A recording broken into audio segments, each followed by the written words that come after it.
Depuis 20 ans, l'Est de la RDC est en proie à des conflits armés récurrents qui opposent les FARDC, on nous dit souvent, aux rebelles, soldats dissidents. Depuis plus de 20 ans, nous vivons en fait le même scénario. Nous avons des orateurs de grande pointure que j'ai rassemblés pour pouvoir aborder la question, parce que cette question a été étudiée, travaillée de manière scientifique, pour qu'on arrive réellement avec je dirais, des résultats probants, ou vraiment une discussion qui soit une discussion, je ne pourrais pas dire d'élite, mais qui donne vraiment en fait l'information, la bonne information, pour qu'on puisse nous tous prendre la mesure de la chose. En tant que d'abord Congolais, comment est-ce qu'ils perçoivent ça, et comment est-ce qu'avec eux, on peut échanger et voir quelles sont les pistes de solutions. Les sujets, de toutes les façons, s'échevauchent, et puis il n'y a pas d'ordre, puisque de toute façon, ça va aborder la question de manière large. Blaise, on commence par toi. Voilà, je te cède le micro.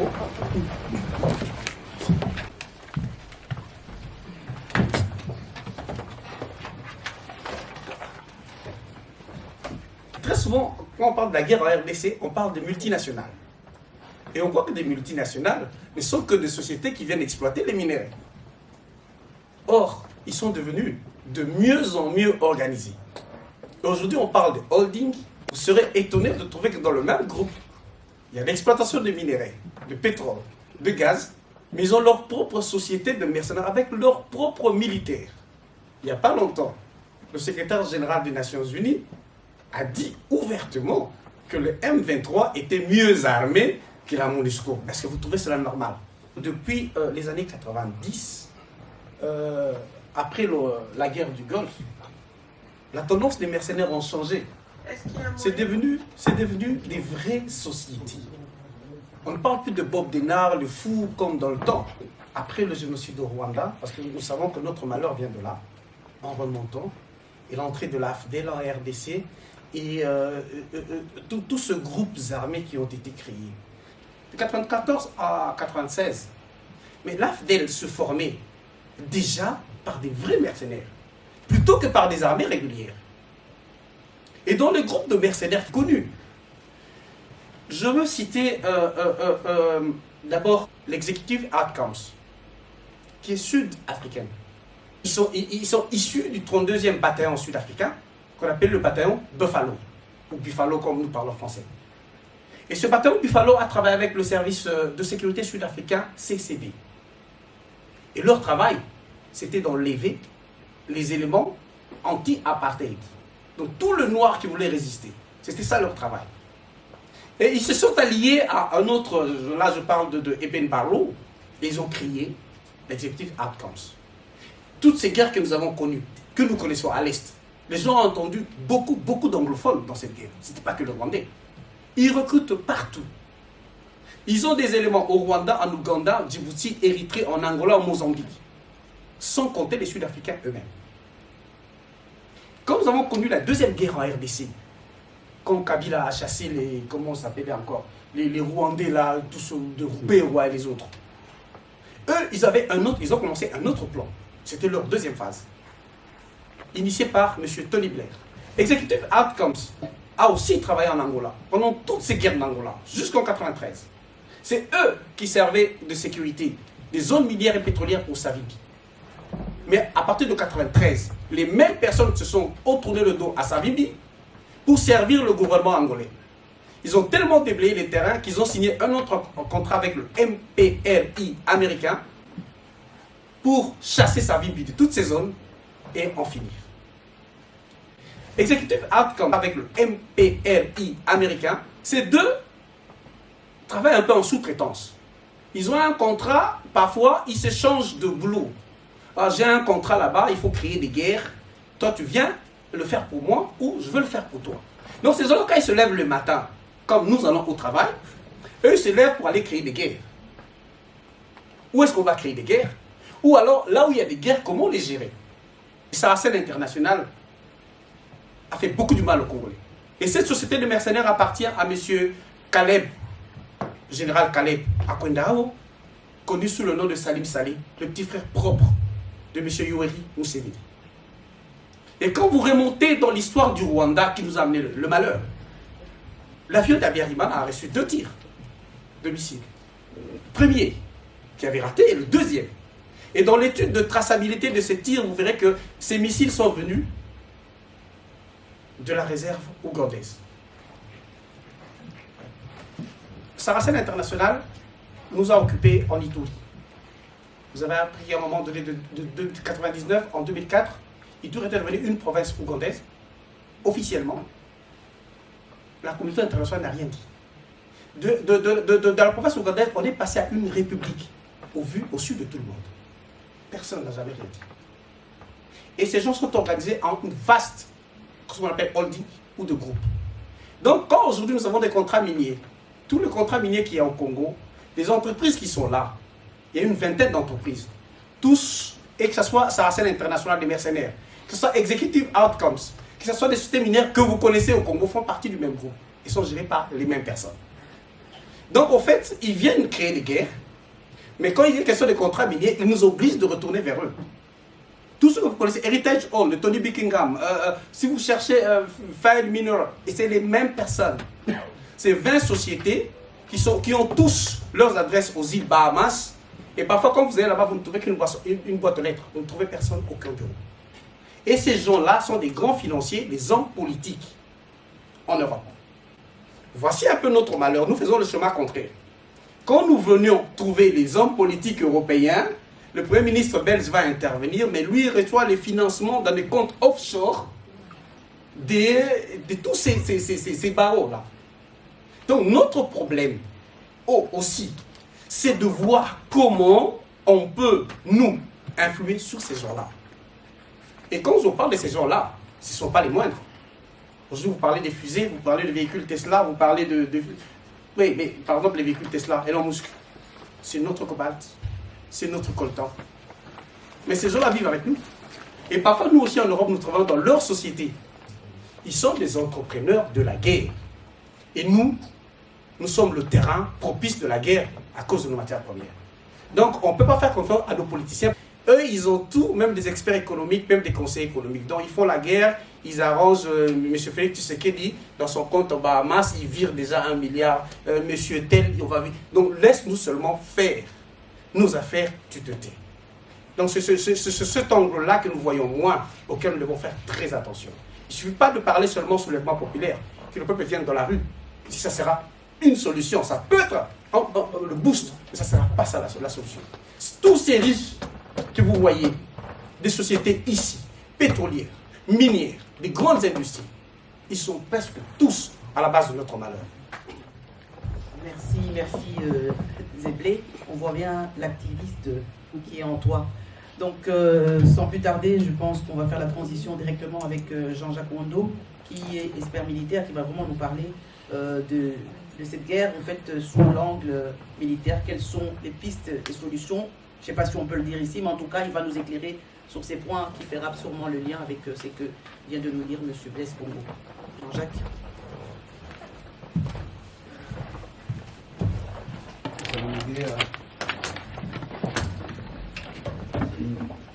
Je tiens à remercier Gisèle et son équipe pour l'invitation et surtout pour l'initiative parce que le Congo reste un pays oublié. Hein. On a vu le pape avant-hier pleurer sur la guerre d'Ukraine. Et heureusement que le docteur Mukwege est passé par là pour lui rappeler que le Congo existe aussi et subit un drame depuis plus de 25 ans. Il m'a été demandé de parler des, je pense, capacités militaires de la RDC. J'ai intitulé mon exposé « La guerre du Rwanda en RDC ».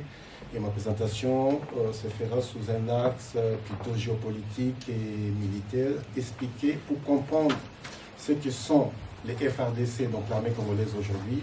Il faut comprendre le processus par lequel cette armée a été créée. Donc, vous pouvez passer. Je serai rapide et je vais peut-être insister sur certains points. Donc, je dis le Congo dans le continuum géopolitique mondial. C'est-à-dire depuis 1885, après le traité de Berlin, le bassin du Congo, c'était une zone internationale d'exploitation des ressources. Et entre 60 et 90, du fait de la guerre froide, le Congo était dans la stratégie des grandes puissances, donc des puissances occidentales. Donc, qui a fait de Mobutu à l'époque Zaïre, le watchdog, donc les chiens bergers des puissances occidentales pour essayer un peu de contenir la mouvance soviétique qui se mettait en place autour du Zaïre à l'époque. Nous sommes en 90, la chute du bloc soviétique, fin de l'histoire, comme disait un politologue américain Francis Fukuyama, donc sur fond de la mondialisation. Et à ce propos, il y a un livre intéressant, un petit livre qui a été écrit par Gérard Chalion, qui est un expert en géostratégie. Son titre, c'était L'enjeu africain, géostratégie des puissances. Un livre écrit à 80. Et dans ce livre, il prédisait ce qui allait se passer au Congo, en Afrique, en disant qu'au milieu des années 90, l'Afrique sera le théâtre des guerres de type apocalyptique dont l'épicentre se trouvera en RDC. Donc ce livre très important, et même moi quand j'ai fait une analyse où j'essaie un peu de voir le système Mobutu avec la pléthore des conseillers stratégiques, quand on parle des services de sécurité, dans le monde anglophone on parle d'intelligence service, c'est-à-dire des services qui travaillent sur l'anticipation de menaces à venir, pas uniquement sur la répression des forces qui sont contestateurs au pouvoir. Et ce livre donnait déjà une perspective de ce qui allait se passer au Congo. Donc nous sommes toujours en 1990, le nouvel ordre géopolitique mondial unipolaire, dominé par les États-Unis et les Anglo-Saxons, qui se lancent dans ce qu'on appelle le New Scramble for Africa, nouvelle ruée sur l'Afrique utile et rentable. De la même façon qu'à 85, le Congo était un bassin d'exploitation mondiale, et à partir de 90, l'Afrique était devenue un terrain où il faut aller exploiter les matières qui sont rentables, qui sont utiles pour leur économie. Et dans cette dynamique, il fallait, Mobutu n'étant plus en mesure d'assurer ce dont ils avaient besoin avant la chute du mur de Berlin, il fallait trouver de nouveaux acteurs au niveau de la région. Et je parle du syndrome de Fashoda, c'est-à-dire que Fashoda, c'est une ville qui est située au Sud-Soudan, où les Anglais, en 1898, sont allés déloger les Français. Et vous verrez que la plupart des pays d'Afrique centrale étaient plutôt des Afriques francophones qui étaient une sorte de chasse gardée de la France. Et à partir de 90, ce sont les anglo-saxons, les multinationales qui viennent, qui veulent un peu, dans la connexion de ce que vous dites, qui veulent investir cette zone qui était un domaine de chasse de la France. Donc il y a un nouveau leadership régional qui se met en place avec des leaders anglophones, Rwanda, Ouganda, là aussi je peux, qui étaient choisis comme des États pivots. Les États pivots en relation internationale, ce sont les États sur lesquels les grandes puissances s'appuient pour essayer d'implanter leur politique dans la région. Donc des États pivots des néolibéraux et des multinationales, l'exécutif Outcome, qui a été très décisif dans la guerre contre Savimbi, parce que l'exécutif a même travaillé dans la réforme de l'armée angolaise. Et je parle aussi de MPRI, donc Military Professional Resources, soutien américain, donc quand l'invasion du Zaïre par les États de l'Est, soutenue par les États-Unis et les anglo-saxons, vous verrez que des officiers de cette firme privée, donc des mercenaires, ont été actifs dans l'accompagnement de l'AFDEL. On a eu des valises de communication satellitaire, des armes récupérées en Irak, d'artillerie légère et d'autres qui sont prévenus de la Somalie, donc des pays où les États-Unis étaient allés mettre un peu de désordre, qui ont été acheminés par la CIA via Kampala. Kampala reste un hub logistique, même de l'activisme militaire des anglo-saxons dans la région des Grands Lacs de l'Afrique centrale, et même je pense que pour la MONUSCO, il y a une partie de sa logistique qui est gérée à partir de Kampala, si j'ai bonne mémoire. Donc via ces antennes à Kampala et à Kigali, donc système de communication, donc ils ont infiltré les systèmes de communication des phases, donc forces armées zaïroises et Mobutu, et même les communications diplomatiques. Dans 97, chute de Mobutu, les phases deviennent FAC, Forces armées congolaises, avec un chef d'état-major général, James Kabarebe, qui est un Rwandais. une première dans l'histoire du monde, même quand les Américains sont venus aider l'Europe à se débarrasser du nazisme, ils n'ont jamais imposé leurs militaires à la tête des armées européennes. Ici, c'est une première, donc un Rwandais qui était un chef d'état-major général d'un pays, alors que le pays est censé être un pays souverain, un pays libéré. Donc les FARC, une armée hétéroclite de milices, il a dit, entièrement contrôlée par Kigali et Kampala. Il y a eu une vague d'élimination systématique des ex-FAS à Kitona pour affaiblir le corps des officiers, sous-officiers formés au profit des Tutsis et des Rwandais. Donc vous aviez des chefs qui s'appelaient Smith, James, donc des prénoms un peu anglophones, parce que la vague d'officiers rwandais qui ont accompagné l'AFDEL dans sa guerre au Congo était venue d'Ouganda et c'était plus les anglophones. Donc.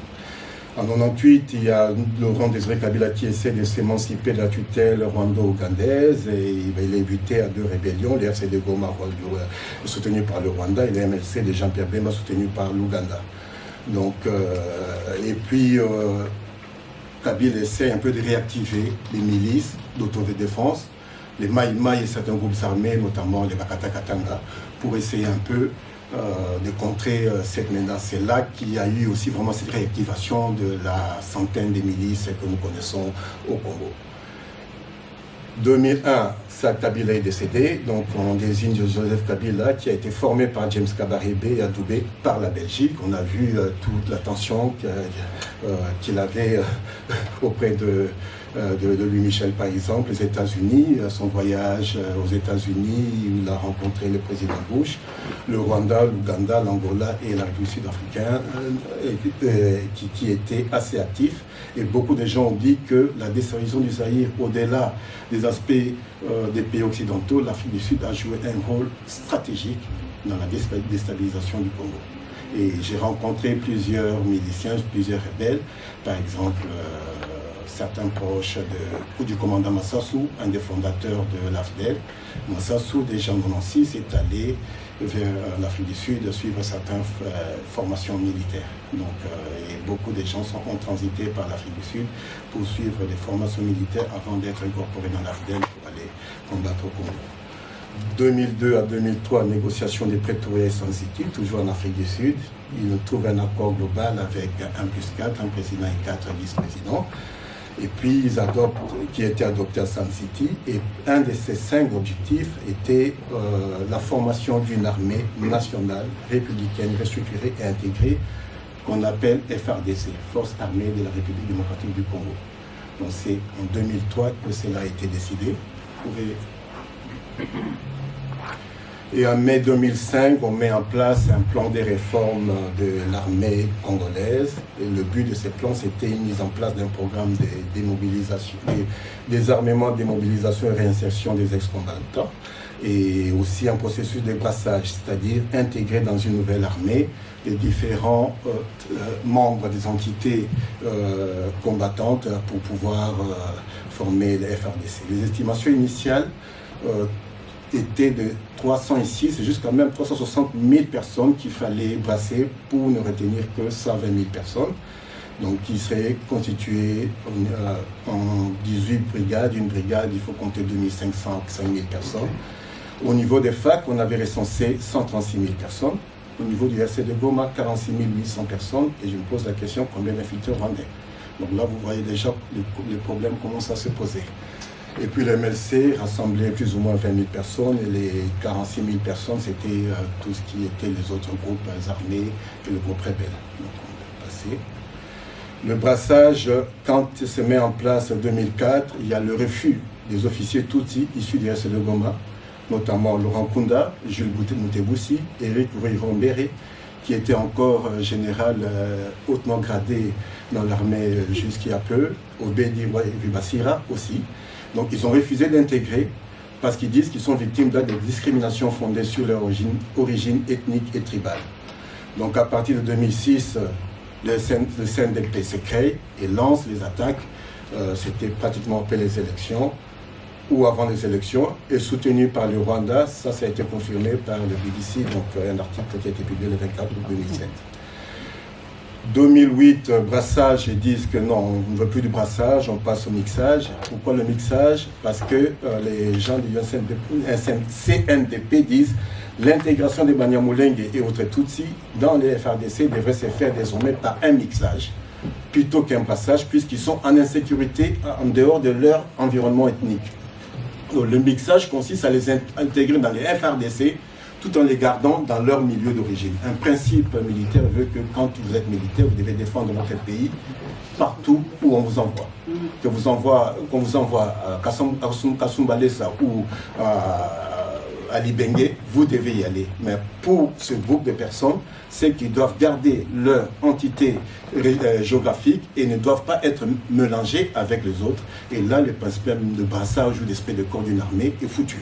Et 2008, il signe un accord avec le gouvernement congolais, et c'est John Numbi, le général, qui était à l'époque chef d'état-major de la force aérienne, qui signe avec Laurent Kunda sous la supervision de James Kabarebe.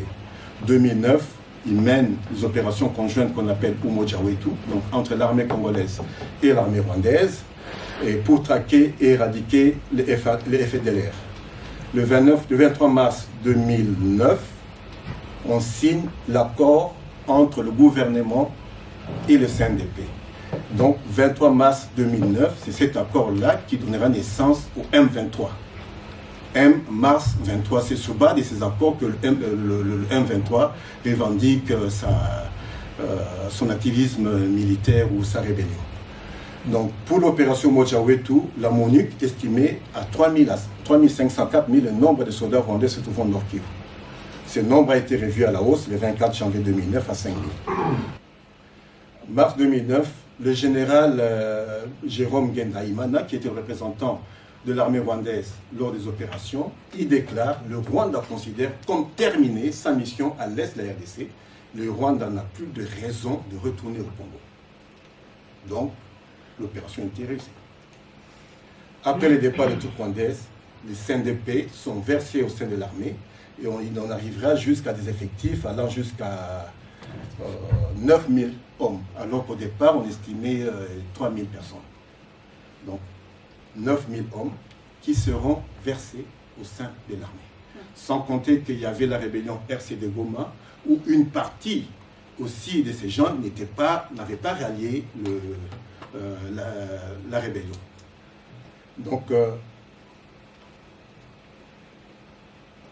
quand on fait le mixage, on passe du mixage à l'intégration. Nous sommes en 2011, avant les élections. Donc, vous avez d'un côté Kabila qui devrait affronter Etienne Tshisekedi.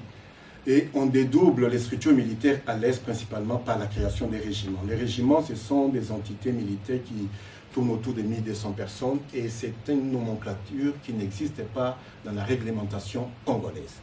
Donc, du jour au lendemain, on crée les régiments, alors qu'on travaillait sur les brigades ou les bataillons, brigades de 1500 personnes, bataillons plus ou moins 900 personnes, mais là on crée des régiments, et des régiments où une grande partie de ces régiments étaient constitués des ex-CNDP, Tutsis, et qui ne voulaient pas se mélanger avec le reste de l'armée. Donc on passe des brigades, et Bosco Taganda, en même temps qu'on appelait Terminator, donc pour les massacres qu'il a commis à Ituri et dans le Nord Kivu, est nommé général, commandant des opérations, et il aura sous ses ordres un certain Eric Ruirumbere, donc qui est resté jusqu'à présent officier général, je pense général-major, 2 étoiles moi-même, au sein de l'armée, Giranga Smith et Sultani Makenga, qui sera plus tard le chef du M23. On peut passer. Conséquence, vous voyez que le CNDP élargit son rayon d'action, il contrôle les zones minières les plus riches du Nord Kivu, devient une armée dans l'armée, et à l'époque, même quand la CPI mettait la pression pour pouvoir arrêter Bosco Ntaganda, Joseph Kabila va déclarer que c'est un acteur indispensable pour la paix. Le rapport de l'ONU de 2012 dit que des membres du CNDP auraient assuré des postes de haut gradé au sein des FRDC en échange d'un soutien à la candidature victorieuse du président Joseph Kabila. À l'époque, en 2012, après les élections, 35% des officiers supérieurs généraux étaient Tutsis dans le Nord Kivu et dans le Sud Kivu. Alors que nous avons un pays avec plus de 300 ethnies, une seule ethnie arrive à avoir plus de 35% d'officiers et même des troupes combattantes. Ça signifie que les éléments qui combattent là-bas sont majoritairement de cette ethnie. 2012, le 6 mai, naissance du M23. En novembre 2012, ils prennent Goma et on met en cause un certain général Amissi Tangofor. Amissi Tangofor, aujourd'hui, c'est l'inspecteur général de l'armée. C'est le militaire le plus haut gradé, plus haut gradé que le chef d'état-major général, parce que c'est le général d'armée, il a 5 étoiles. Le chef d'état-major général de l'armée actuelle, le général Chiwewe, n'en a que 4. En février 2013, il y a un accord d'Addis Abeba qu'on lit parfois à moitié, mais je pense qu'il faut approfondir l'analyse de cet accord qui demande aussi au Rwanda de régler ses problèmes politiques internes. On voit que le volet congolais, mais moi je préfère avoir une analyse globale de cet accord d'Addis Abeba. 2013, mars 2013, il y a une résolution qui crée la Brigade internationale d'intervention, donc qui a été constituée principalement des pays de la SADC, donc Tanzanie, République sud-africaine, Malawi, avec une mission offensive, et cette brigade va accompagner les FARDC pour défaire le M23. Et en mars 2013, il y a une scission aussi du M23 entre le chef militaire Sultani Makenga et le chef politique Runiga. Et cette scission fera que les deux factions vont se battre. Il y a une partie de Runiga qui va aller au Rwanda, et lorsque le M23 sera vaincu, Makenga, avec son groupe, va aller en Ouganda. Donc il faut comprendre ces dynamiques pour comprendre la guerre d'aujourd'hui. C'est-à-dire qu'il y a une scission où Runiga est allé au Rwanda avec plus ou moins 700 hommes. Après, il y a eu des négociations, ils sont restés 300 ou 400. Et Makenga est allé aussi avec son groupe. Il sera remplacé peut-être par d'ici mois par après, mais en Ouganda. Donc on a vu que les deux factions du M23 sont allées se reposer en Ouganda et au Rwanda. Donc ici, je vais peut-être passer, peut-être que je ne sais pas si Jean-Claude va développer.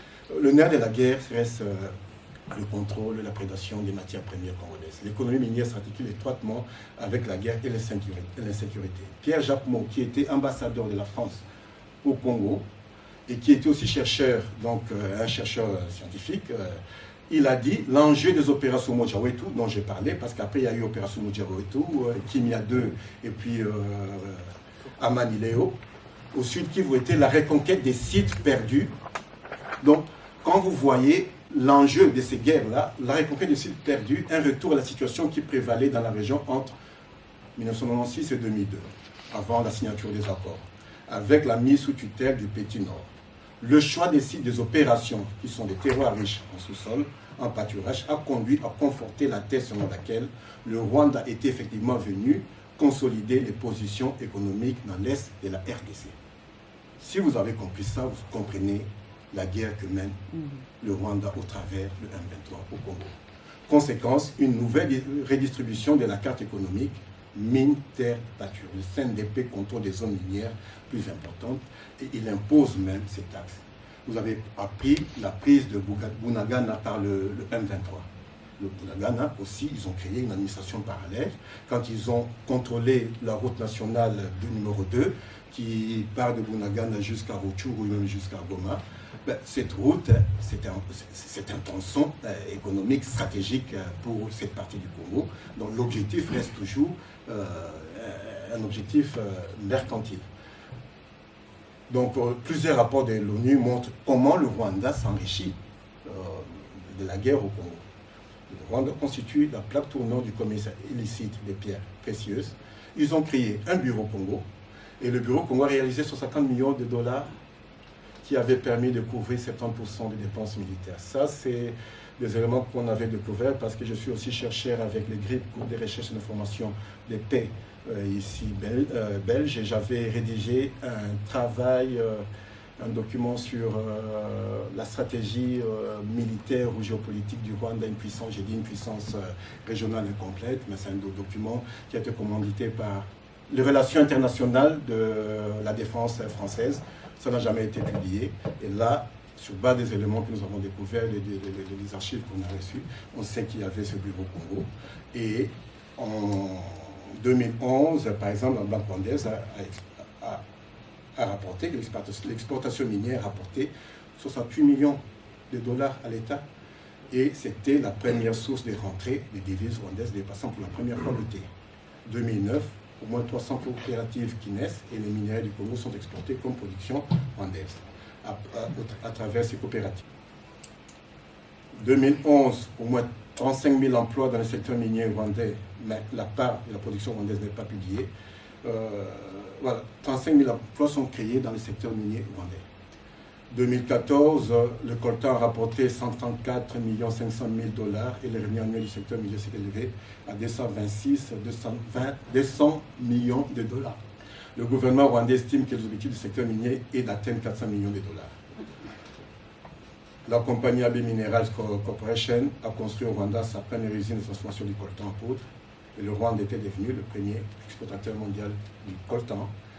Et l'agence Ecofin a rapporté aussi que le Rwanda a créé depuis 2019 sa première usine d'or avec 5 millions. C'était en joint venture avec une usine, un partenaire économique avec l'américain, une usine américaine. Donc, bon, ici on vient un peu plus à l'actualité. Janvier 2019, le président Tshisekedi accède au pouvoir. Il se rapproche de Kabila et de Kagame, alors président de l'exercice de l'Union africaine.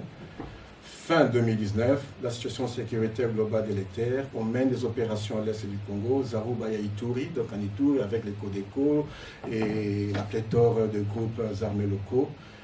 Donc l'opération s'appelle Tempête de l'Ituri. Et aussi, le président s'est déplacé en octobre, je pense, à l'est à Béni. Il promet que au nouvel an 2020, vous aurez la paix ici.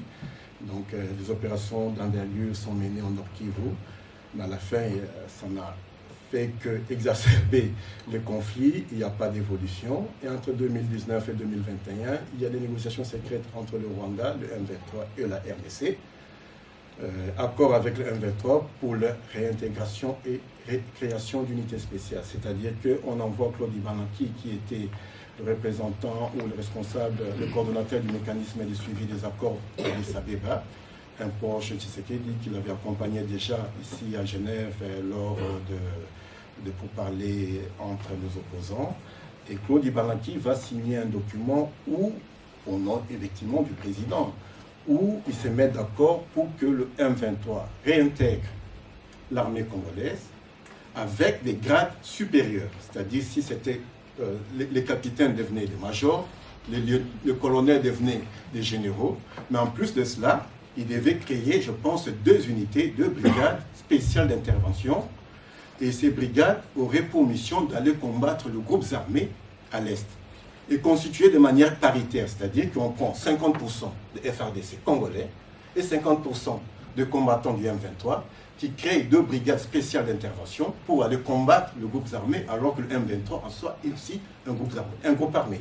Un peu ce qui s'est passé dans ces accords. Donc, durant la même période, moi je parle de la pénétration, excusez-moi le mot, profond du Rwanda en RDC. Vous voyez que le Rwandais qui multiplie ses vols, pas seulement à Kinshasa, mais excusez-moi, c'est Goma et Lubumbashi aussi. Intervention militaire de l'armée rwandaise depuis 2019-2020 au Nord-Kivu. Nous avions ces informations et j'ai eu même la visite ici des experts des Nations Unies pour pouvoir, c'était à l'époque du COVID, ils ont envoyé quelqu'un pour que je leur donne des précisions par rapport à cette présence de l'armée rwandaise qui était autorisée d'aller opérer, pas seulement au Nord-Kivu, mais aussi au Sud-Kivu. C'est à l'époque où ils ont tué les responsables des FDLR, les 2 chefs des FDLR. Donc, mai 2021, le président décide de l'état de siège, c'est-à-dire placer les provinces de l'Ituri et du Nord-Kivu dans une situation de guerre. Bon, on a commenté là-dessus, l'état de siège n'était pas approprié par rapport à cette situation. Mal préparation, sans planification, et la crise ne s'est fait qu'amplifier. Entre-temps, les 2 pays signent 3 accords commerciaux dans l'exploitation de l'or avec la société Sakima.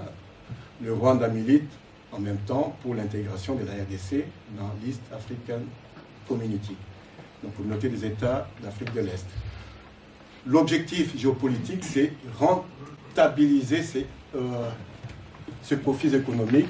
Donc on est toujours dans ce qu'on appelle enjeu géoéconomique, géopolitique, mais avec des intérêts économiques. Donc réactiver toujours l'ordre géopolitique qui a prévalu entre 1997 et 2003, où le Congo était sous l'emprise de ces pays-là. Donc, entre 2017 et 2022, il y a une crise diplomatique et militaire même entre le Rwanda et l'Ouganda. Les deux pays étaient même au bord d'un conflit armé. Il y a eu même des incursions militaires de part et d'autre. Donc une tension entre Kagame et Museveni. Et en octobre 2021, il y a un double attentat à la bombe à Kampala. Et les services ougandais sont même faire des enquêtes, ils disent que ce sont les ADF, donc les rebelles ougandais, entre guillemets, qui opèrent au Congo, qui sont à la base de ces doubles attentats. Nous allons réagir pour aller les corriger au Congo. Ils décident de manière unilatérale pour aller bombarder les positions en RDC. C'est-à-dire que quand ils ont mené ces opérations, ils n'ont pas demandé l'avis du gouvernement congolais. Par après, Tshisekedi, le président, a invité officiellement l'Ouganda pour normaliser cette situation. Quand il signe un accord avec les autorités congolaises, les deux pays, le Rwanda et l'Ouganda, venaient de sortir d'un conflit. Le Rwanda se sent un peu marginalisé. C'est là que Kagame, à partir d'octobre-novembre 2001, octobre 2001, 21 plutôt, excusez-moi, on a réactivé le M23. Et en avril 2022, on a aussi décidé de la mise en place d'une force régionale. Donc des États d'Afrique de l'Est qui peinent parce que le Rwanda est déjà là, le Burundi est dans le Sud Kivu. C'est-à-dire que ces pays viennent trouver leurs solutions chez nous tout en exploitant aussi nos ressources. Mars-avril, le M23 attaque les positions FARDC parce que 6 mois après ce qu'on appelle rétexte, le tour d'expérience, ils se rendent compte que ces jeunes sont plus ou moins aguerris. Et ils en ont formé plus ou moins 3000. Donc, et en juin 2022, ils occupent Bunagana, qui a été défendu même par une unité de la Task Force de la Garde républicaine. La Garde républicaine, c'est l'unité d'élite de la garde présidentielle, mais ils ont une unité qui est bien armée, qui a fui et qui a abandonné même le matériel militaire qu'ils ont récupéré. Voilà. Donc, Bunagana, et puis en octobre 2022, ils ont élargi leur espace, ils ont pris Rutshuru, Tamugenga, et même on a vu récemment une unité qu'on appelait Bataillon Jungle qui a été formée à Kibumango et au Gabon, avec des vidéos montrant que c'est la montée en puissance des FARDC. Quand moi j'ai lu ces jeunes, j'ai dit on est en train de former la chair à canon parce que il y avait des éléments qui montraient que c'était des jeunes qui étaient préparés à la va-vite et qui n'avaient pas encore intégré certains rudiments militaires pour aller au combat. Et c'est cette unité qui a été délogée avant la prise de la route nationale. Là, donc, voilà. La réforme de l'armée, c'est depuis 2005. Il y a eu 5 plans de réforme. Un plan de réforme, ça couvre entre 15 jusqu'à 20-25 ans. Mais à l'époque, chaque chef d'état-major général et chaque nouveau ministre de la Défense qui était nommé venait avec son plan de réforme. Un plan de réforme, c'est un business. Je sais de quoi je parle parce qu'en tant que consultant, j'ai été consulté par des groupes allemands qui venaient avec leurs projets. Et ces projets sont financés sur le plan international. Donc chaque ministre qui vient, c'est une aubaine financière pour pouvoir faire passer son plan de réforme. Donc tout ça, ça n'a pas marché jusqu'à présent, saboté d'ailleurs. Voici un peu un camembert qui montre plus ou moins la physionomie de l'armée congolaise. Une armée, moi j'ai tendance à la comparer à une entreprise qui produit par exemple des véhicules. Dans une entreprise, vous avez la direction, vous avez les employés, vous avez les ouvriers. Prenons Audi ici, ou VW ici chez nous en forêt. Si vous avez par exemple sur 1000 personnes, et que 300 qui produisent et les 700 qui sont des chefs, vous attendez à quel rendement? Ah oui. Alors, vous comprenez? Vous voyez l'effectif, ça c'est un document officiel qui vient de FARDC. Les officiers sont en mauve, les officiers sont les cadres, donc la direction. Les sous-officiers sont les techniciens, c'est-à-dire les employés. Et les soldats, c'est ceux qui combattent. Voilà. En jaune. Et dans cette armée, la plupart des gens qui commencent leur carrière militaire ne passent pas par être soldats de première classe ou de seconde classe. La plupart, moi je connais des gens qui ont commencé l'armée major, aujourd'hui deviennent général-major, voilà, en l'espace de quelques années, et qui n'ont même pas des bases élémentaires, même de lecture d'une carte, pour pouvoir faire le métier de militaire. Non. Voilà, ça c'est le document, donc le salaire des militaires officiels en francs congolais. Il faut compter environ $1 pour 2000 francs congolais. Donc les généraux d'armée officiellement touchent une affaire de 180 $. Officiellement. Mais ce même général, vous verrez qu'il a quatre maisons en étage qui construit à gauche à droite, ou des enfants qui étudient dans les grandes universités américaines. Et par contre, le soldat de première classe, lui, il est avec ses $120 et qui va gérer avec femmes et enfants. Ça, c'est, je dis, juillet 2022, donc c'est récent. Parce qu'on a dit qu'on a augmenté les salaires des militaires et que le budget du Congo a augmenté. On a comparé par rapport, parce que j'ai le listing aussi précédent, on a comparé par rapport aux échelles précédentes, ils n'ont été augmentés que de $10, 10 à $20 maximum. Vous m'avez demandé les capacités, mais les contraintes des FARDC qui impactent les opérations, non maîtrise des effectifs. Quand le président a déclaré en 2019 qu'il avait lancé l'opération, nous lui avons fait comprendre qu'il y avait beaucoup d'effectifs, par des canaux parfois directs. Nous lui avons fait comprendre, personnellement. Doute. 6 mois, une année après, il a repris la même déclaration avec les chiffres que nous lui avons donnés. Par exemple, pour les opérations à l'Est, on avait déclaré 21 000 personnes, il y avait environ 9 000 fictifs.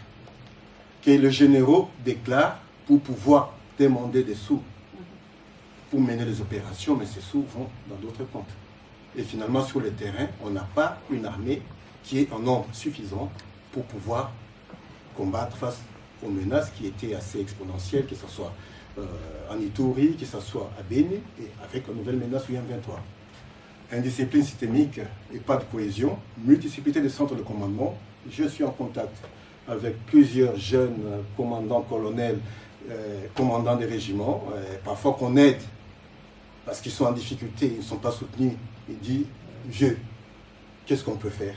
Parfois on les aide à partir d'où nous sommes. Quand un jeune commandant qui est dans une zone que le M23 contrôle, on lui envoie un renfort qui vient de Kinshasa, et que le commandant veut engager ce renfort, le chef du renfort dit « je ne ferai pas tant que je ne reçois pas des ordres de Kinshasa ».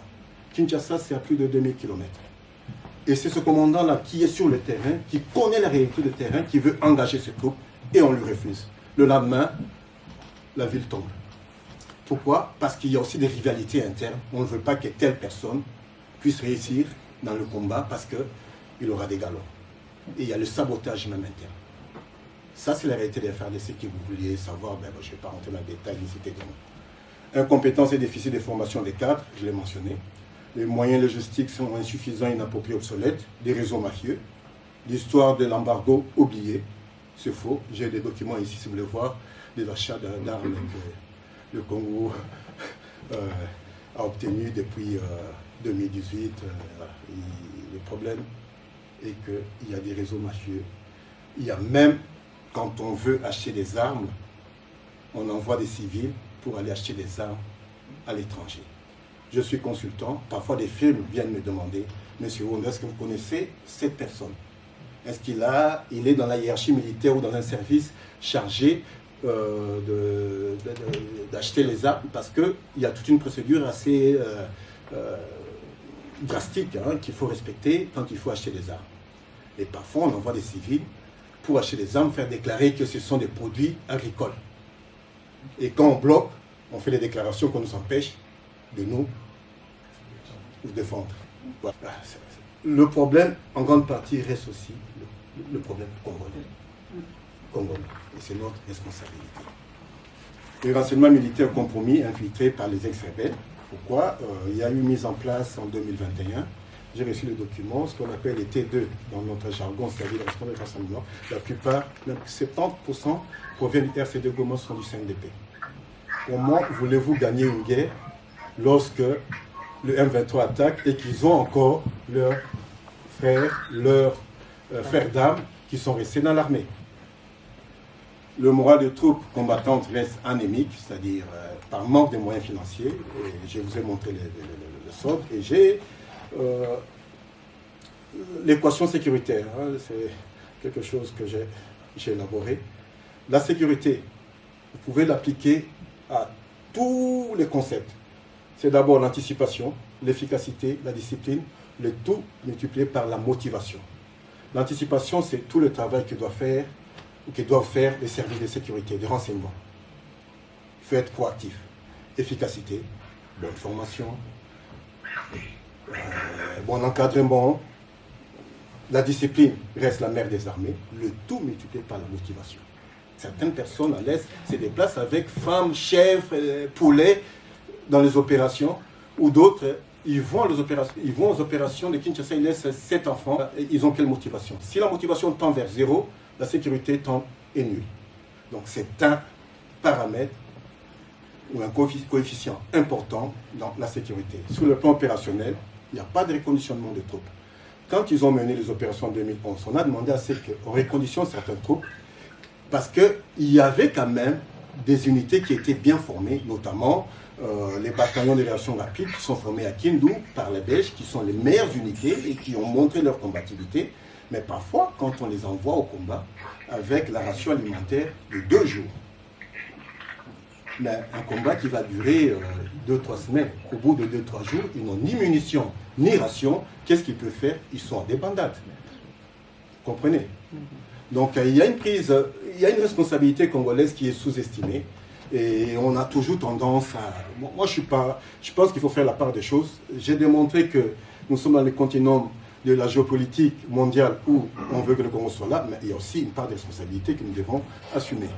Donc, aujourd'hui, vous voyez qu'on essaie un peu, vous avez vu avant-hier, les jeunes recrues, c'est bien. Mais ce sont des efforts qui se font de manière désordonnée.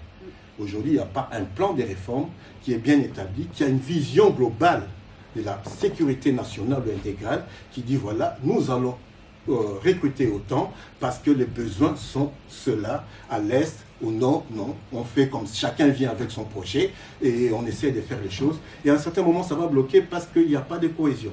Et même les gens qui sont censés conseiller le chef de l'État, il y a beaucoup d'incompétents. On le dit, il y a beaucoup d'incompétents.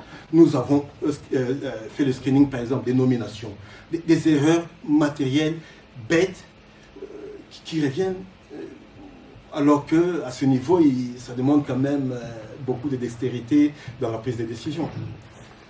Voilà. Quelques chefs militaires. Inspecteur général, je parlais du général Amissi Tangoufo. C'est un ex-RCD Goma. Il a été impliqué dans les trafics d'armes lors de la chute de Goma. Trafic d'armes. Pendant la guerre contre le M23 en 2012, la journée, Amissi se battait au Nord Kivu. Le soir, il allait dormir à Gisenyi. Est-ce que vous pouvez trouver ça normal? Alors que le M23 est soutenu par le Rwanda. Il a commandité une répression sanglante à Kisangani en 2002.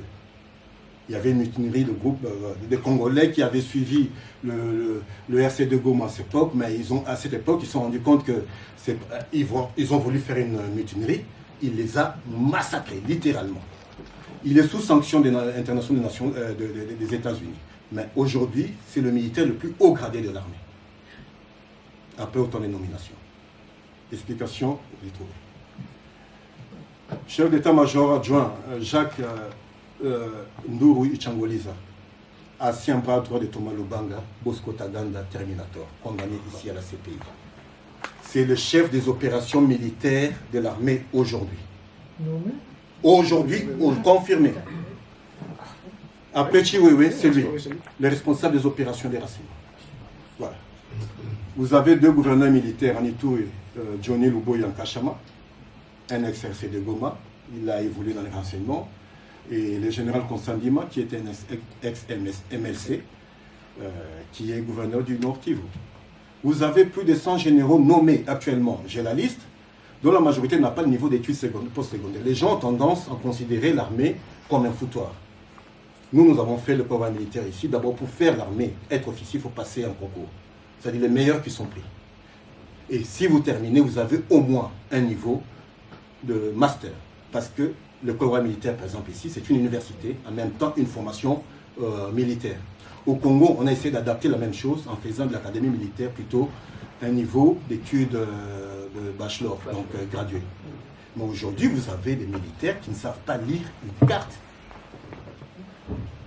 Des généraux qui ne savent pas écrire. Et le pays est en train de perdre des batailles. Vous en nommez 100 généraux, aucun sur le champ des batailles. Pour quel résultat? Quand j'ai vu les gens applaudir les pilotes qui sont allés au Rwanda, mais c'était une erreur de localisation. Parce qu'il y avait un problème de lecture de cartes, ils se retrouvaient de l'autre côté. Voilà, ça c'est un tableau comparatif des effectifs militaires. Je pense qu'en termes bruts, nous avons ce qu'il faut pour gagner cette guerre. Mais la guerre ne se gagne pas seulement par le matériel, ni par la technologie. Je compare tous ces pays-là, la RDC. Vous voyez que nous avons plus de chars que le Rwanda. Nous avons même la marine, même si c'est un peu excentré, et ils n'ont rien. L'armée de l'air, même en termes d'aviation. Mais qu'est-ce qui manque? Ce sont peut-être des chars fictifs, non? Obsolète, fictif, où on achète, mais ça n'arrive pas à destination, où on prend les moteurs des chars pour aller dans les camions. Et la dernière information, c'est les hélicoptères que vous avez vus. Et là, le gouvernement était de bonne foi, a mis des moyens, même logistiques, pour qu'il y ait des carburants. Quand ils ont fait les premières attaques, tout le monde a applaudi. Le lendemain, c'était cloué au sol. Mais quelques-uns avaient reçu quelques coups de tir du UM-23. Le lendemain, il n'y avait plus de carburant pour que ces hélicos décollent. Ça, c'est la réalité congolaise. Ce ne sont pas les matériels qui manquent. L'ambassade russe a récemment déclaré avoir fourni 161 000 tonnes d'armes et de munitions.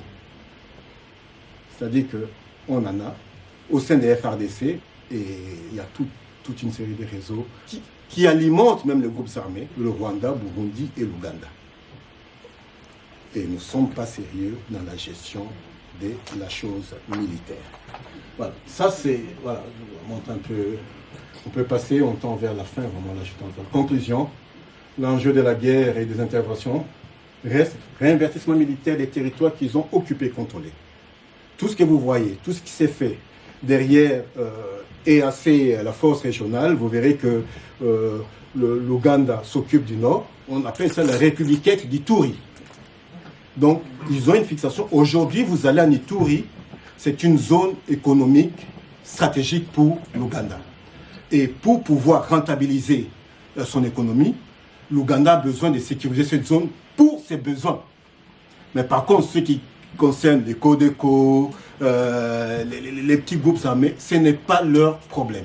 Leur problème, c'est comment acheminer les biens vers cette zone et comment exploiter nos biens. D'ailleurs, ils sont en train de construire des routes. Et ce sont les militaires ougandais qui sécurisent ces routes. Le Burundi est au sud Kivu. C'est pour cela que le Rwanda a dit, bon, si je dois voir ma part dans ce gâteau, et il réactive le M23. La RDC reste maintenue dans une configuration géopolitique d'un pays militairement vaincu. C'est-à-dire que jusqu'à aujourd'hui, nous sommes dans une configuration géopolitique d'un pays qui est militairement vaincu, que le Rwanda veut maintenir dans cette dépendance. La dépendance au niveau de l'infiltration de l'armée. Et elle ne pourrait s'en émanciper que par une action militaire ferme contre, pour moi, la diplomatie. On peut applaudir aujourd'hui, mais ils sont partis il y a 10 ans, en 2013, 2012, 2013, ils sont revenus. Donc la diplomatie serait inefficace avec Kagame. Ça, c'est, pour moi, les FARDC restent dépendants de cet ordre sans une réforme pragmatique. On a parlé des réformes parce qu'une vision globale de revoir les choses au niveau de l'armée, comme en Angola par exemple, pour changer la donne par des alliances aussi solides, parce qu'on ne gagne pas la guerre seule. Il faut des alliances avec les pays non directement concernés. Or, on veut toujours revenir aux pays qui étaient à la base de notre malheur. Pour cela, il faut une appropriation congolaise du Congo, de la diaspora de partout, des enjeux politiques, électoraux et militaires, sécurité du pays, maîtrise et la légitimation congolaise du cadre politique interne stable et démocratique. Jean-Jacques, je pense que quand on voit ce que tu viens de nous brosser, non seulement ça fait froid au dos, mais en même temps ça doit nous interpeller en tant que Congolais et Congolais d'origine, par rapport en fait, comme je disais, aux enjeux de cette guerre en RDC et ses conséquences. Sans plus tarder, je pense que je vais céder la parole à Jean-Claude. Et puis après, on passera alors aux questions-réponses. Historiquement, je pense que Jean-Jacques a placé les décors et nous a refait toute l'histoire de l'agression, de l'arrivée des Rwandais, etc. Moi, je vais juste dire que quand on fait cette lecture, il ne faut pas oublier que le M23 d'aujourd'hui, pour moi, est l'héritier légitime de la libération, ce qu'on appelle libération, de l'entrée de la FDL. Si on oublie cet élément-là au départ, dans la prise en compte des événements que nous vivons aujourd'hui et de notre réponse, il y aura quelque part quelque chose qui va manquer indéniablement. On parle de l'Ouganda, on parle du Rwanda, les Sud-Soudanais entrent, les gens, notre pays est une passoire, pas uniquement à l'Est, même partout. Quel contrôle, quelles frontières on surveille? Avec quelle armée, avec quels hommes, avec quelle police? On marche contre la MONUSCO. Mais pourquoi voulez-vous qu'un Pakistanais ou un Indien aille mourir pour vous? Quand vous-même, vous ne faites rien, quand vous-même, vous détournez l'argent des militaires, vous voulez payer $120 par mois, alors que votre général, lui, achète 4, 5 et construit 10, 20 maisons. Est-ce qu'on a un pays qui fonctionne? Est-ce qu'on a une administration? Voici un pays où, depuis 40 ans, on n'a pas de carte d'identité. Un pays où, depuis 40 ans, on n'a aucune donnée. On ne connaît même pas combien de Congolais existent. Aujourd'hui, je vais à Kinshasa, je peux me fabriquer une identité avec un nouveau nom et je vais à la banque et j'ouvre un compte bancaire. Cette guerre est un peu pour moi l'aspect visible de la perte totale de notre contrôle sur notre territoire. Le Congo, ce grand pays, n'existe que dans nos têtes, dans nos rêves. J'ai bien aimé cette revendication des mouvements citoyens congolais, quand dernièrement, ils ont lancé cette initiative des génocosts, où ils ont parlé des génocides pour des raisons économiques. Parce que forcément, l'exploitation de nos minéraux à l'Est est au cœur des conflits. Mais qu'est-ce qu'on fait? Quelle est notre vision là-dessus?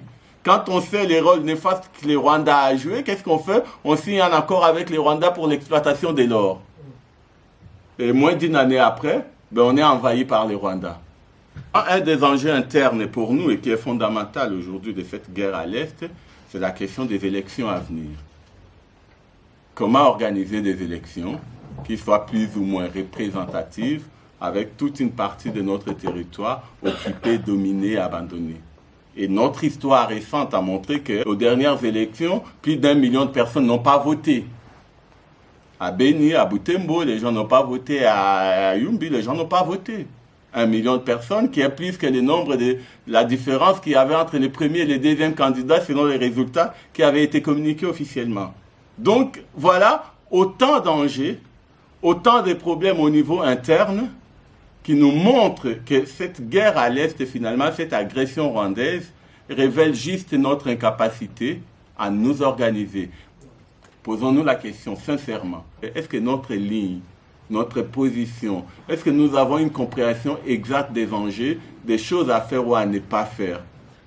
Qu'est-ce que le Rwanda a et qu'il donne au monde que le Congo ne peut pas donner pour que le Congo puisse bénéficier du soutien des grandes puissances?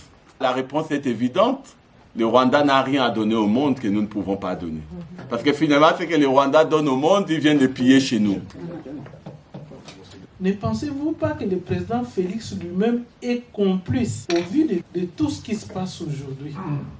Dans une guerre, comme a dit monsieur, tout le monde doit être là. Il y a ceux qui vont se battre, il y a ceux qui réfléchissent en stratégie. Tout le monde doit faire cause commune pour trouver quelque chose à faire et pour gagner. On est trop éparpillés. Je peux dire que le Congo a une expertise par rapport à tout ce qui se passe à l'Est. Il y a une forme d'expertise. Et il y a des nouveaux champs à l'Ouest. Maintenant, avec notre expertise de l'Est, qu'est-ce qu'il faut mettre en place pour éviter que l'Ouest devienne comme l'Est? Merci. Je veux essayer de répondre aux questions de mon frère Joseph, parce qu'il a dit par rapport à la situation de la RDC, je ne sais pas si le micro fonctionne, vous m'entendez, si le président actuel, donc M. Félix Tshisekedi, n'est pas complice de la situation. Je veux dire ceci, si on prend le problème sous cet angle-là, c'est-à-dire on situe le problème actuel, un petit problème qui y a maintenant le M23, mais notre malheur, il faut vraiment le comprendre dans le temps. J'ai parlé des sociétés multinationales. Par exemple, le groupe où se trouvaient toutes ces sociétés paramilitaires, Executive Outcomes, Sandline International, ils ont aussi Lifeguard. Ils font partie d'un groupe qui s'appelle SRC, Strategic Resource Corporation. Ils ont diversifié leurs activités, c'est-à-dire économiques, sur le plan minière, pétrolière, gazière, depuis avant la chute de Mobutu. Donc, quand ils s'organisaient en diversifiant leurs activités, ils avaient énormément besoin du Congo. Et à l'époque, je peux vous jurer, quand Mobutu s'affaiblissait politiquement, avant même qu'il ne devienne malade, et après quand Mobutu est devenu malade, c'est-à-dire que c'est comme si nous-mêmes, nous Congolais, je parle des politiciens de l'époque, il n'y avait pas un plan organisationnel après la chute de Mobutu. C'est-à-dire que les gens ont besoin de diamants, de pétrole, de gaz, du Congo. Mais ça ne date pas d'aujourd'hui. Il y avait des ministres, il y avait des militaires, des hauts officiers. Nous tous, on voyait la personne de Mobutu. Or, ici, c'est ça le danger quand on voit une personne, alors que nous sommes un État. Je voudrais que mon frère puisse parler de l'organisation. Et je peux vous jurer, pour avoir été proche des services de renseignement de l'époque, tout le monde avait peur. Donc, on regardait Mobutu. Donc, les politiciens ne s'organisaient pas. Bon, il y avait aussi l'opposition de l'UDPS, il n'y avait que ça. Mais sur les plans des militaires, nous généraux, y avait-il un plan? Parce que ces gens, Strategic Research Corporation, où vous trouvez tous les puissants du monde. Mais en même temps, nous, comme on avait un vide, on avait des gens qui vivaient chez nous, qui étaient aussi des Rwandais, il faut quand même se le dire, parce qu'on a grandi avec, qui avaient leur plan, qui voyaient ce vide organisationnel chez nous. C'est-à-dire, eux, ils avaient au moins un plan sur notre propre pays. Tu parles de traîtrise, je parle aussi de la naïveté. Et puis, quand nous allons dans les institutions ici, pour la plupart du temps, regardez combien on est dans la salle. Même moi qui vous parle, j'ai reçu beaucoup de pression pour ne pas venir. Alors qu'on veut parler du Congo. Et nous, quand on parle du Congo, vous regardez la personne de Tshisekedi. Mais si vous remontez dans le temps de 90, SRC, Strategic Research Corporation, a un plan. Nous n'avons rien.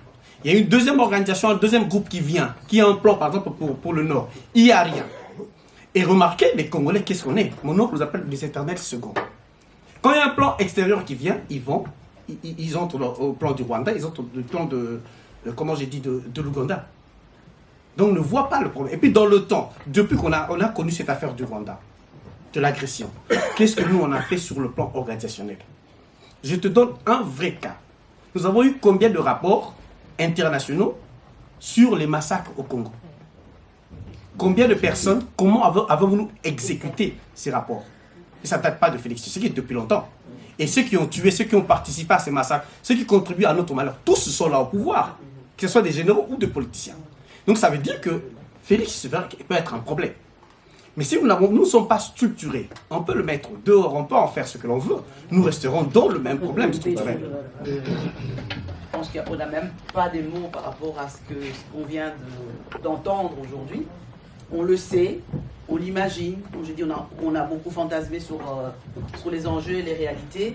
Et aujourd'hui, on a une partie, je n'ai pas dit que c'était tout, on a une partie d'une réflexion ou des réflexions menées de manière, je dirais, peut-être scientifique, avec des chiffres, de manière étayée. C'est ce que j'aime, parce que là, ça permet de pouvoir débattre sur des faits réels et non pas sur ce qu'on a entendu ou ce qu'on a pu ou on a supposé entendre. Et c'est cet exercice que nous devons faire à chaque fois quand nous nous retrouvons donc pour répondre un peu à la question de Jean-Claude Pontou, qu'est-ce que nous mettons en place, qu'est-ce que nous faisons pour qu'on puisse changer la perception qu'ont les autres ou que nous-mêmes avons de la RDC. Et ça passe par ces genres d'analyse, ça passe par ces genres je dirais, d'événements, des réflexions, des sujets traités de manière, je dirais, scientifique avec des éléments étayés. Je voudrais inviter Morissette Chikungu, qui est conseillère communale à Jette du groupe PS et qui a fait un poème autour de la situation en RDC. Oui, Morissette, à toi. Merci Gisèle. Bon, voilà, moi je viens avec le poème autour de la situation de la RDC. Bon, c'est très poétique. Quand j'entends tous les faits, je me dis, est-ce que je dois dire ce poème? Mais pourquoi je le fais? Parce qu'on a parlé d'action, M. Mpoutou a parlé d'action. Et moi, je pense qu'il y a différents niveaux d'action. Et chacun, selon ce qu'il est, ce qu'il peut, doit agir. Et donc moi, j'ai décidé, je ne suis pas spécialiste de cette question, mais par contre, je fais du théâtre, qui est un moyen, un outil aussi de communication et un outil qui permet de faire passer beaucoup de choses. Et donc moi j'ai choisi cet outil. Donc je suis en train d'écrire mon spectacle et j'ai dans ce spectacle intégré quelque chose sur le Congo que je voudrais vous faire partager parce que moi c'est ma manière, ma petite pierre à l'édifice.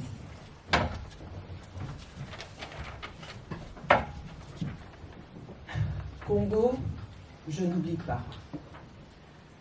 Me voici en ce lieu de repos devant toi. Mon âme ne trouve point de répit. Là-bas, j'ai laissé ma mère, mes sœurs, seules, sans espoir, tomber dans les abysses de l'enfer sur terre. Autrefois, ce coin de paradis était comparé à la Suisse, par ses collines, ses verts pâturages, ses lacs, son climat tempéré. Sa terre riche accueillait même des denrées exotiques, fraises, pommes de terre, melons. Je me souviens des excursions en forêt avec ma grand-mère pour aller chercher des plantes médicinales. Espiègle, j'allais me glisser dans les feuillages pour observer une famille de gorilles des montagnes. Ma grand-mère me racontait que seul dans cette région du monde, on trouve l'okapi, ce mammifère de la famille des girafes, mais qui ressemble drôlement aux zèbres avec son pelage marron et ses rayures sur le haut de ses pattes et son arrière-train. Il m'arrivait parfois d'accompagner maman au champ. J'aimais le bruit que faisait le coupe-coupe au contact des herbes brunâtres qui devaient servir à confectionner des balais. Mais un jour, le coupe-coupe fut remplacé par des machettes. Le son soyeux du contact du coupe-coupe sur l'herbe s'émut en cris d'horreur, suivi du vide, du silence. J'avais 15 ans. Coltan, lithium, or. GSM, laptop, voiture électrique, trottinette. Ces mots résonnent creux en moi, et pourtant sont cause de tous nos malheurs. Brûlés, massacrés, éventrés, dépecés, déshumanisés. Le viol, comme stratégie de guerre, violent, atroce, sauvage, pour ne laisser aucune possibilité de donner la vie pour que tout un peuple disparaisse. Stigmatisation, humiliation, destruction de la femme. Génocide? Non, ce statut est réservé à d'autres. Plus de 25 ans que cela dure, dans l'impuissance de ceux qui prennent le pouvoir au nom de nous. Dans le silence complice des puissances internationales. Dans la réponse de la MONUSCO, nous n'avons qu'un mandat d'observation. Entends-tu les pleurs de tes enfants? Ne sommes-nous nés que pour être opprimés, exploités? Esclavagisme, colonialisme, néocolonialisme. Qui se lèvera pour nous conduire afin de réclamer justice? Qui se lèvera pour entonner le chant d'espoir afin que nos voix envoient le souffle de nos meurtrissures vers le ciel et tel un glaive écarte les nuages gris pour laisser place à la lumière. Je vous remercie.